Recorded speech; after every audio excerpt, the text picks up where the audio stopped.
నీతో మాట్లాడాలి. జీవితంలో మళ్ళీ నిన్ను చూడాలని, నీతో మాట్లాడాలని నేను కోరుకోవడం లేదు. ప్రతి కథకి ఒక ముగింపు ఉన్నట్టే మన కథకి ఉంటుంది. మన కథ ఎప్పుడో ముగిసిపోయింది. తెరిచి చూస్తే అక్కడ అన్ని ఖాళీ పేజీలు.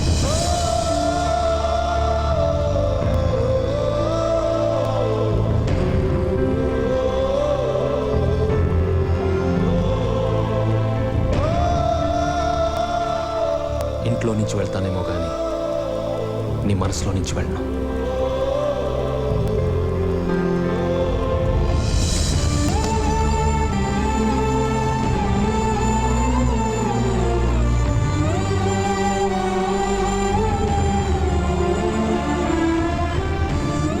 మన కథ ఎప్పుడో ముగిసిపోయింది.